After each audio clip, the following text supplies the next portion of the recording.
Welcome to Korean True Crime with me, your host, Mimi Mizuko. Today's topic covers the mysterious disappearance of a college girl. The suspense is nauseating as the police unravel clue after clue until the trail runs cold. Before we start the show, Korean True Crime now has a Patreon open that is new, and a special shout out to our very first patron of the show, Vix Mac. Your support and encouragement mean the world to me. I've actually been really overwhelmed by the support that I've received on all of the Korean True Crime social medias. To anyone who had kind words to say, 대단히 감사합니다. I really appreciate you. If you'd like to join Korean True Crime's Patreon, supporters gain access to ad-free, early access episodes, weekly true crime vocabulary, exclusive access to vote on polls about future episode topics, and the occasional bonus content. The Patreon is new and there are no set tiers, so all patrons gain access to everything, and bonus content is coming soon. If you can't financially support the show, that's alright. Liking, following, subscribing, and reviewing the show wherever you listen is a great way to leave me feedback. If you'd like to see media related to the case, a video podcast is uploaded to Korean True Crime's YouTube, as well as in the show notes on Patreon. With that, let's get started. What was that?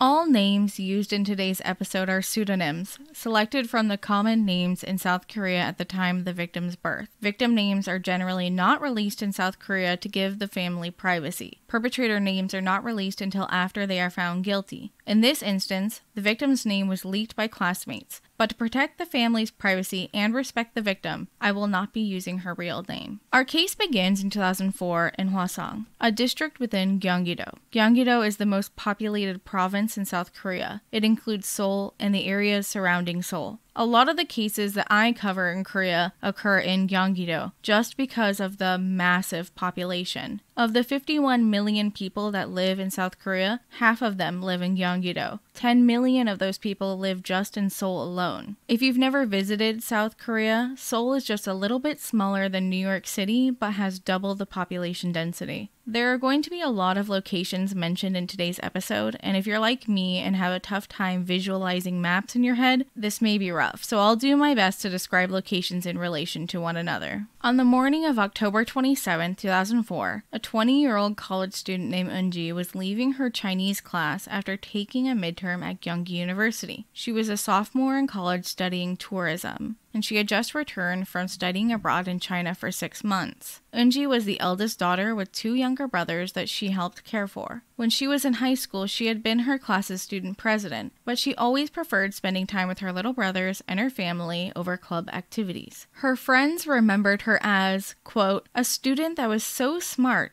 it made us all look bad. Eunji spent some time on campus before heading home to meet up with her 2 little brothers and eat a late lunch at around 3 p.m. They decided to get tteokbokki and gimbap and eat at home. If you're curious about these foods, you can check out a post on my Patreon. I'll even include my favorite kinds. The siblings ate their lunch together and hung out until around 6 p.m. when Eunji had to leave to go to her swimming lessons that were about an hour away by bus. She took a bag with her for her towel, swimming suit, cap, and cosmetics. She rode the bus to the Hwaseong Welfare Center, which hosted her swimming classes. When she got there, it was right before 7 p.m. It's October, so it's getting dark already, so she decided to call her mom and ask, "Can you pick me up from swimming lessons?" Her mother normally would pick her up from the swimming lessons, but today she was exceptionally busy with errands. Her mom responded, "No, I'm sorry, I can't pick you up today. I'm too busy." That was the last thing her mother said, and they ended the call. Eunji went to her classes, and when they ended, it was around 7:50 p.m. She took a shower at the facility, got dry, packed up her things, and left. She left the welfare center at around 8:15 p.m. and headed towards the bus stop. She waited a while, but got on bus number 34 headed towards her house. After getting on, she sat on the first available seat in the front, which was a single seat between a man in front of her and a man behind her. Eunji called her little brother and told him, "I'll be home soon." She also texted her mom a similar message, but also said, "If it's too late, you can go home together," referring to her little brother. I couldn't find an explanation for where she was meeting her mom and little brother, but either way, she told them she was running late, presumably because she took a shower. Her father shared to the media that she always followed her own routine and texted her family when she left the swimming center and when she was getting off the bus at the stop near their home, which makes it even more strange because she gets off the bus at the next stop 10 minutes later, at a stop near the University of Suwon in the Wari Industrial Complex. Her ride home is 40 minutes long from the swimming center. She's nowhere near her stop.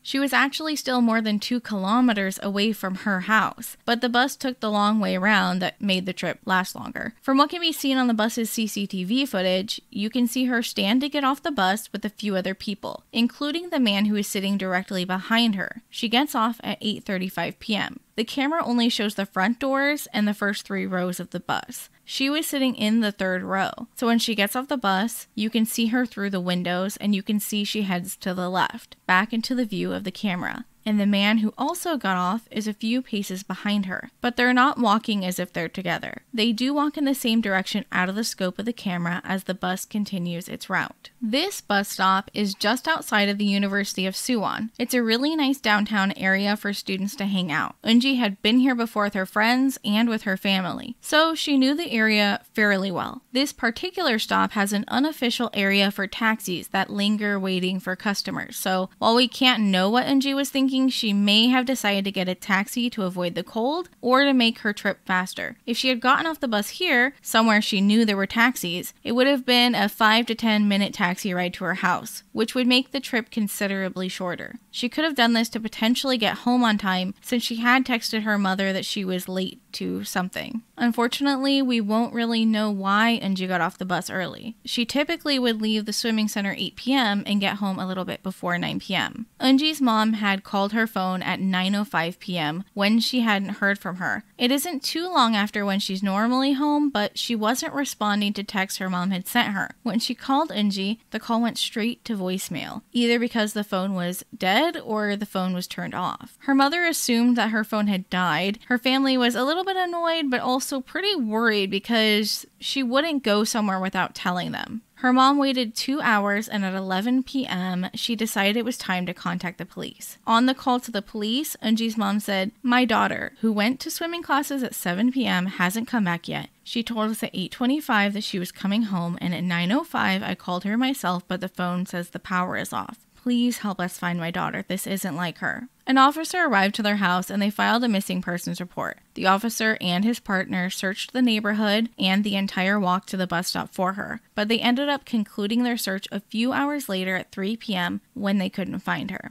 They reassured the family that she's 20 years old and it's likely that she had gone out with friends and her phone died, or that she went to a friend's house and fell asleep. She's 20 years old and she'd only been missing a few hours. The police get calls like this all the time from worried parents, but it's often just rebellious kids.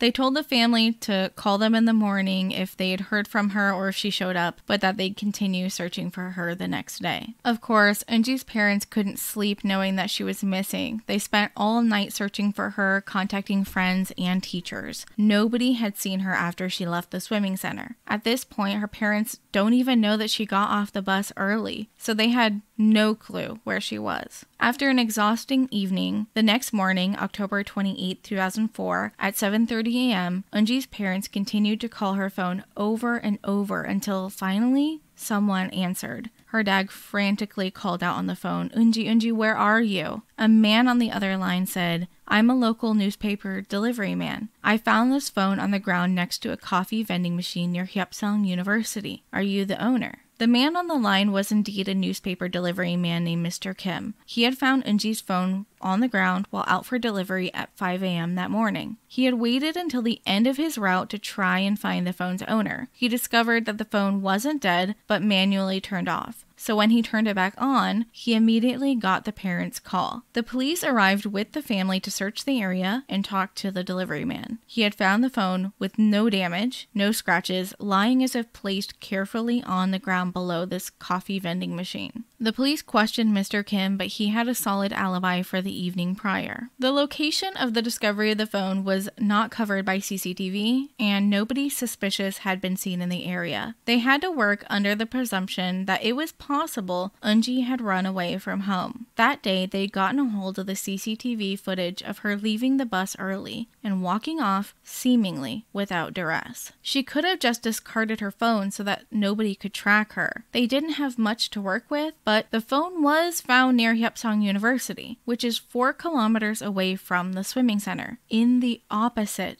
direction of her home. So after getting off of the bus, which was moving towards her house, she for some reason turned around, went back towards the swimming center, continued for 4 kilometers before deciding to abandon her phone. It was suspicious. The phone wasn't damaged, and the last text she had sent to was her mother. The last call she had made was to her brother. There were no outgoing calls or texts since then. If Eunji had gotten off the bus to take a taxi, she hadn't told the taxi driver to take her to her house. The police were suspicious about her taking a taxi because there was a rare chance that she had gotten into a car of a person impersonating a taxi driver. Eunji's father protested this though because he had taught her to look for the Gyeonggi number 57 sign, which marks a taxi as legal and from their district. It wasn't just something he said he told her to do, it was something that she was known to do. And it was suspicious that her phone was found so far away from home. So they decided to search the area that her phone was found for any further clues. After 3 hours of searching the area, one of the investigators believed they found something belonging to Eunji. When she had left the house that day, she had been wearing white sneakers, blue jeans, a purple shirt, and a black zip-up hoodie. Her brothers were able to give a good description of her clothes, so when one of the officers found a purple shirt lying on the main road 1.6 kilometers away from the location of her phone, they knew it must have belonged to Eunji. The shirt was covered in a mucus-like liquid that the police privately assumed was seminal fluid. Her black zip-up hoodie was found in bushes near the shirt. The chief of police in Hwaseong mobilized all available officers to begin a search of the entire area. As the search broadened in the following hours, they discovered her jeans 200 meters down the road in the direction of her house, also covered in a sticky substance presumed to be seminal fluid. 800 meters further down the main road, away from the jeans, they found her bra tossed to the side of the road in the bushes. The clothing items were tossed, not placed, as if someone had driven down the road and thrown them from the passenger side window. South Korea drives on the right side of the road, same as North America, so the driver would have either needed to throw incredibly well to get the kind of distance they got, or have someone sitting in the passenger side seat assisting them. It was possible that someone had walked along the side of the road and thrown them, but there were no reports of someone walking along the unpaved side of the road. Not far from the bra, about 50 meters away, continuing south towards Eunji's house, they found her white socks, balled up at the same side of the road. It was now 11:10 a.m., 40 minutes since they had found all of the discarded items of Eunji's clothes on the side of the road. That's when they found her left shoe, about 200 meters away from the socks, continuing south down the road. But the items stopped when the road turned east and hit a 4-way crossroad. With so many items found in a short period of time, they knew it was pertinent that they increased the number of people searching the area. Police from other districts came to join the search in the crucial 24 hours after she went missing. She had been missing for 14 hours at this point, and hope was fleeting for her safety. The police continued searching along the roads and also into the brush off of the road. Shortly later, her right shoe was discovered 400 meters away from the left shoe. The shoe was found continuing towards Eunji's house on the off-roads. At this point, the items were found almost in a straight line leading towards her family's house. The right shoe is only 700 meters away from their home, next to a small lake that was in a forested area. The investigators were becoming increasingly aware of the severity of this case. Detectives on the case with expertise in criminal profiling suggested that the items must have been purposely thrown in their locations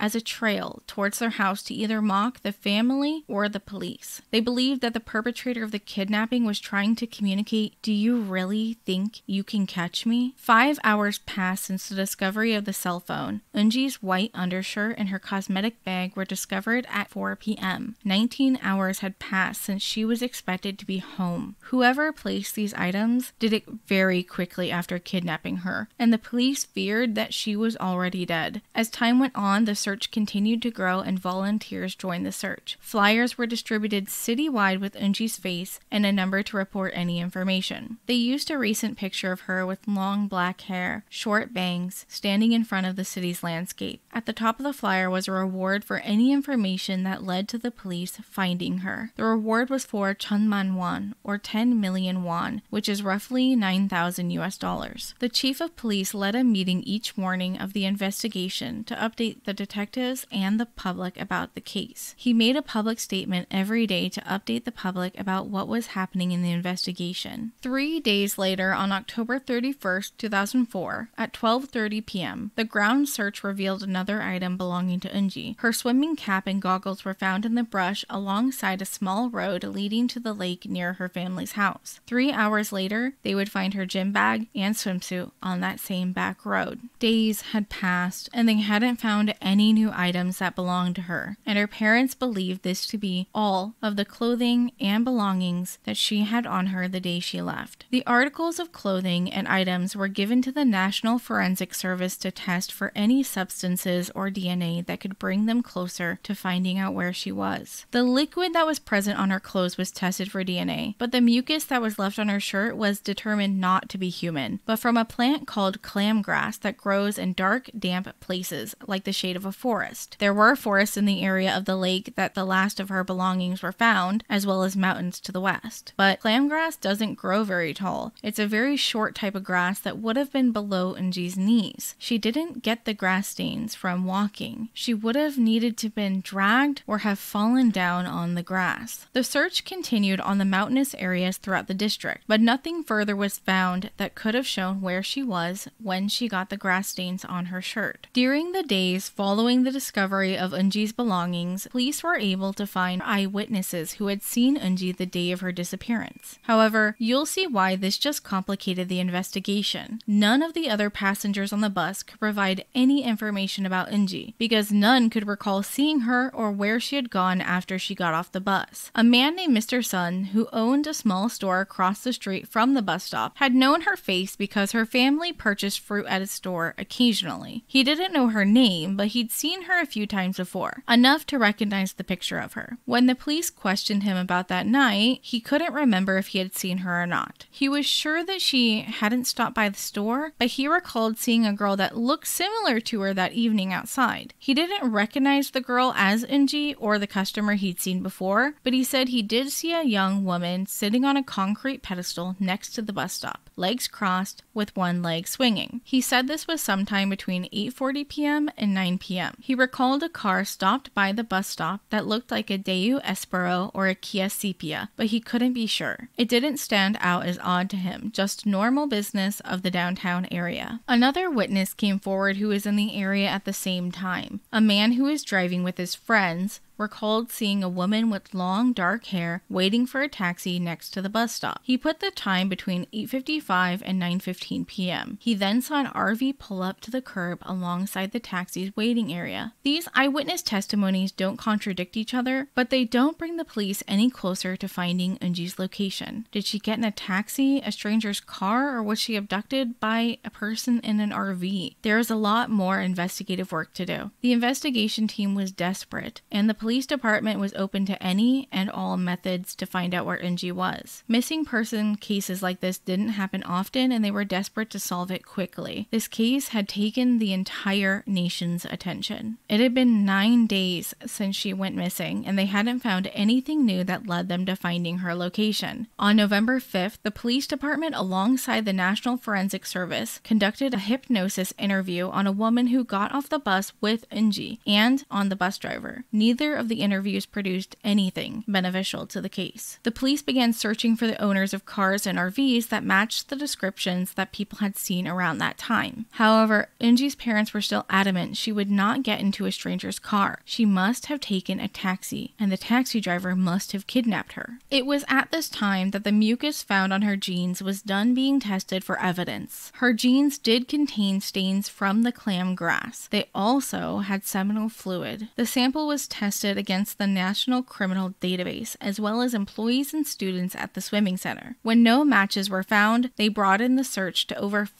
2,600 taxi drivers and people who were in the area on the day of her disappearance. Over 2,000 taxis were searched for evidence, and the hotline was opened for any clues. With the overwhelming task they had taken on, the police department was lagging behind. They just didn't have the manpower, forensic staff, or space to do all of this work efficiently. The tip line got all types of calls that ultimately wasted their time. A man at my gym is working out suspiciously, or I've had a mark on my body since that girl went missing. Or even, a suspicious person has been seen in my neighborhood. Where are you? I'm in Busan. Busan is the southernmost part of South Korea. It's nowhere near Seoul. The family and police were losing hope to find Eunji as the days continued on. The chief of police was putting in the most effort he could while they were dealing with multiple active serial killers during this time. Hwaseong was becoming known as the city of serial killers. Residents of this area stopped volunteering to help, and many decided to just ignore the deaths as if they weren't happening. Prior to this incident, the Hwaseong serial killer that we now know as Lee Chun-jae had allegedly killed 14 victims between 1986 and 1991. 8 of those victims were in Hwaseong. Even with so much time since the last murder that occurred, people were afraid and reluctant to speak to the police. With no helpful information coming through the tip line and no more witnesses that could provide a more accurate timeline of the night Eunji disappeared, the police decided to listen to some of the more unconventional tips that were left on the tip line. Mugyo shamans, fortune tellers, and other such spiritual leaders had called in and left messages on the tip line. One message said, "I believe a body was abandoned in the lake in Sangyangli." Another message said, "The missing student was kidnapped by 2 men and taken to a business room in Uijeongbu. I can sense a very strong negative energy." Business rooms, also known as room salons, are private rooms people can rent with bar service. They're a part of Korean culture that's often ignored and not discussed, as they represent a dark part of nightlife. Business rooms often have ties to sex trafficking, abusive work gatherings, and infidelity. But these tips ended up being worthless. On the morning of December 12th, a real estate agent was showing a man around Taebong Mountain in Hwaseong, not far from the small lake that Eunji's last items were discovered. The man was looking to purchase land to build businesses on, and the area on the mountain was perfect to demolish the old dilapidated houses from a village that was long since abandoned. When surveying the area, the 2 men noticed a swarm of mice piled on a mound of dirt. The chewing sounds were loud enough to hear from far away. The real estate agent moved closer to see the odd situation, and the field mice ran away, revealing a body almost completely eaten by the mice to the bones. Eunji's body was found on Taebong Mountain 46 days after her disappearance. The chief of police was questioned about how her body, not even buried, was found so easily by these 2 men, but when the police searched the mountain, they couldn't find it. He had a very stern look on his face when he said, "You don't make the same mistake twice," implying that the body wasn't there the multiple times they had searched it. Head of Criminal Psychology Division at the National Forensic Service said that most murderers abandon the body of their victim in a location that they're familiar with and have visited meticulously in the past. They feel like they have some sort of control over whether the body is discovered or not. After Eunji's body was taken by the forensics team, the police returned to the idea of the paranormal. They invited a Suwon University of Science and Technology professor and scholar of key mysticism to perform a ritual at the crime scene. At 11:40 a.m., Professor Kim stood near the location where Eunji's body was found. He produced a small pendulum held on by a string wrapped around his hand. It held a weight on the end that he said would point them towards the culprit. When interviewed, he said that he had prepared for 2 weeks prior to this. At this point, the police had already established the direction the murderer took to enter and exit the mountain, and the pendulum began to swing silently that way. After following the direction of the pendulum, the police and scholar found themselves at the Hwaseong Welfare Center, where Eunji took her swimming classes. Professor Kim told the police that he believed that this was telling him that the killer could be associated with her swimming classes or the PC room across the street. Suddenly, he announced that he had a vision of the killer. The killer had dark skin and was very skinny, but there was a second man, stocky, with a rough, set-in expression on his face. The police did spend time time investigating the PC bong, but had already gotten alibis for the workers and swimmers at the swimming center. While many people in Korea have some faith or interest in this kind of spiritualism, the police did face criticism for allowing Professor Kim on the investigative team. On December 13th, the following day, the autopsy was performed. Without going into disrespectful details, the body was not able to be identified without using dental records. Most of the damage done to the body was by wild animals. No wounds or trauma were found that appeared to be done by the killer. There were no signs of fractures to the thyroid cartilage or hyoid bone, but the forensic officer determined that the most likely cause of death was strangulation. On her stomach, she had small scrapes from being dragged on the ground. However, after further observation, the scientists were able to determine they occurred after she had died. There were no scratches on her back, chest, or sides, meaning she was only dragged a very short distance, most likely from the car to the discovery location. It appeared someone had dragged her by holding her arms and legs in the air, with only her stomach touching the ground. They had confirmed that 2 perpetrators had to have been involved in the disposal of her body. Her time of death was determined quickly, as tteokbokki and gimbap pieces were still in her stomach. An image of who the criminals were became more clear for the investigators. They didn't bury her body or burn her things, because they either needed to act quickly without drawing attention to themselves, or they thought they wouldn't be caught. The perpetrators were most likely someone Eunji trusted enough to get into their car to drive her home. The second person in the car would have been able to throw her belongings out of the window of the small, winding road down the mountain, past the lake, onto the main road towards where the phone was discarded. The police began to try to recreate the crime from the bus stop to the mountain. If her cell phone was the last thing placed, it would have taken a total of 46 minutes from the time they left the mountain to the coffee vending machine they left the phone under. Using her time of death estimate, they then determined that from the time she got in the vehicle to the time they arrived to the mountain would have been an hour and a half, plus the 40 minutes it took to discard her items. They would have reached the coffee vending machine at approximately 11 p.m. This wasn't just an estimate they had hoped on. They had the full National Forensic Service and over 70 detectives recreating the scene. But unfortunately, there was no more progress made on her case, and Eunji's belongings and her body were returned to her family to bury, and to this day, her case remains cold. It's been 18 years since Eunji lost her life. She would have been 38 years old now. There's no statute of limitations on murder cases in South Korea, so we hold out hope that someday the DNA left behind by one of the killers brings them to justice. Thank you for listening to today's episode, and before I go, make sure to check out Korean True Crime on Instagram, Facebook, or Twitter. You can show some love by giving me a rating or a review wherever you listen to. Make sure to follow the show so you can tune in next time. 다음에 또 봐요. See you next time.